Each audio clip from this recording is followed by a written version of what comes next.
All right, guys, what's going on? Welcome back to Top Line. It's your boy Chris, and well, that's a wrap, man. Game one, post All-Star break in the books. Toronto with a dub. Got too dicey in the end. When you look at it down the stretch, man, let's keep it real, right? Like, hey, listen, let me say this. I'm on some new stuff. We ain't holding no punches. We're gonna keep it real. You take Jakob out of this game, they don't win this game. Jakob presence is here. It is felt. And he literally, for a big stretch of that fourth quarter, carried the team. For a big stretch. It wasn't plays being ran for him. It was putbacks. It was offensive rebounds. Gary Trent with the big three at the end to help get that victory. But at the end of the day, man, you love, it was a lot to love and it was a lot to hate. All right? You love the fact that Scotty Barnes got it going a little early this game, but you also hate the fact that you feel like he left 10, 15 points on the board. I'm being watching this game, I feel like he left about 10, 15 points on the board. And he could have had a dominant first half of this game. But he just, it's like, I think he got a little bit of like pass fever. Like, I think he really want to be a point guard. And at the end of the day, when it feels like he can really be a lot more aggressive, he kind of fall back. He knocked down the 2 threes, got in, knocked out a couple of shots. But if you watch this game in that first half, you like, yo, dude could have went in. He really could have. It's there. And I know he got this thing where he tried to ramp it up in the fourth quarter. Yo, Nick Nurse, give him a call. Don't give him a call. Matter of fact, you see him at practice on the plane. Matter of fact, in the locker room after this game, tell him, no. We need that all game. You don't have the luxury of waiting no more. You need to go ahead and put your foot on people's necks early. You got to do it for 48 minutes. I thought he had now some games we see him just fall off planet Earth into the fourth quarter. That wasn't the case tonight. But I thought he left flat out there. But he had a hell of a game, and I don't want to take that from him. He had a hell of a game. But that fourth quarter, man, when it started to get dicey, when it like they didn't have an answer. And that third quarter, Siakam was just, I think he didn't miss a shot in the third quarter. He was just on fire. And then that fourth quarter, the money time. Listen, this is my thing too. I understand getting players they rest. I understand it, but look, dog, look. If you hot, I'm riding till the wheels fall off. All right, you start to cool out, go and get you some rest. But if you hot, I'm gonna keep, hey, I know what my rotation normally is. We doing something different. If you're hot, you're gonna keep playing, sir. That's how I see this. Now, but all in all, man, let me say, I gotta give that move for Poetl. Just look at this game tonight. Because because it got to a point where Siakam couldn't hit nothing, Scotty Barnes couldn't hit nothing, everything was tough.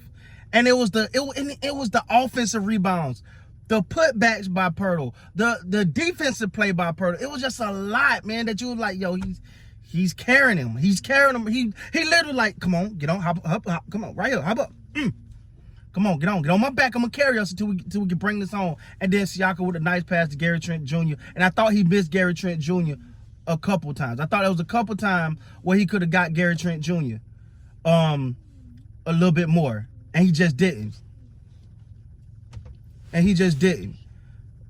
So I look at it, I look at this game, and I'm like, okay, first game after the All-Star break, a lot of, it's going to be a little grudge, we ain't played in a little while, knock the cartwheels off. OG had a couple, he got in a lot of foul trouble. First of all, let's talk about that. Let's talk about the refs. The referees literally, in my opinion, I'm gonna keep it real, I felt like they kind of kept New Orleans in this game, especially in that first half. They kept them in the game. I mean, it was like some of the worst foul calls that you just like, bro. So congratulations to the Raptors, though, getting that 5-on-8 win tonight, because I really felt like they was kept in this game. The refs kept them in this game quite a few times. And And that's early, because you got to think. I know you say, well, that was early, don't worry. But no. If that don't happen early, you might not even get to this point in the fourth. That's why they correlate. That's why I say what I'm saying right now. Because if those ticky-tack little foul calls that New Orleans was getting early, if those don't happen, the game wouldn't have been close enough to be that dicey in the fourth. Now, shout out to the New Orleans Pelicans, all right? You know, they did it without the what's that guy's name? The solar eclipse guy. You know, you only see him every now and then. You know, it's like a thing when he shows up. Zion. I'm sorry. Listen, you look for some sympathy from Zion. For me, I'm like, look, dog, come on. Like if you gonna, like he got that, and that he got that. It's the thing going around. He got it. Who else got it? Lonzo Ball got it. Anthony Davis got it. Kawhi Leonard got it. It called soft-ass-itis. Now listen. No, I'm just playing. Gonna say, listen, man. I'm just saying, it's a lot of injuries, dog. Like it's just a lot of them, and that stuff started to get, it's frustrating, because you think Zion could be that guy. He looked phenomenal, but when you barely play, yeah, 23 games. Did he play it all last year? It was like a solar eclipse. Anyway, so but they fought. Brandon Ingram got hot, and that's something else that you got to watch with the Raptors, because yeah. This was the Pelicans, and B.I. got hot.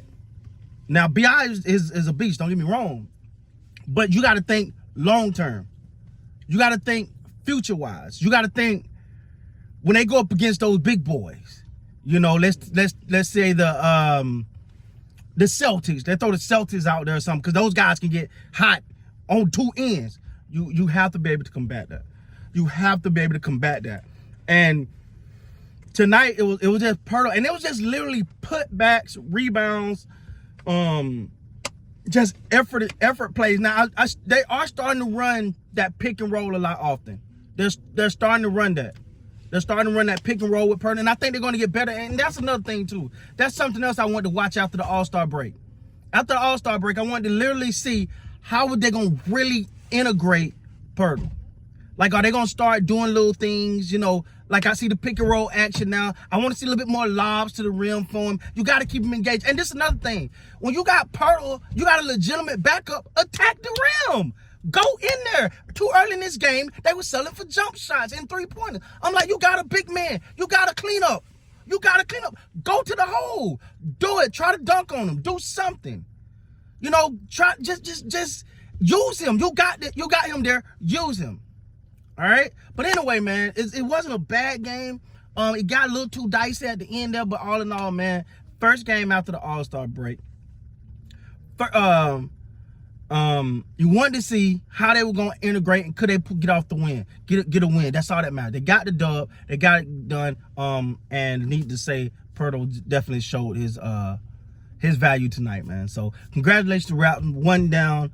We need about 16 more to go. So long road, but they could do it. With that being said, guys, please like, comment, subscribe to the channel. We back, baby, post All-Star game. We back now. Let's get it. Let's go.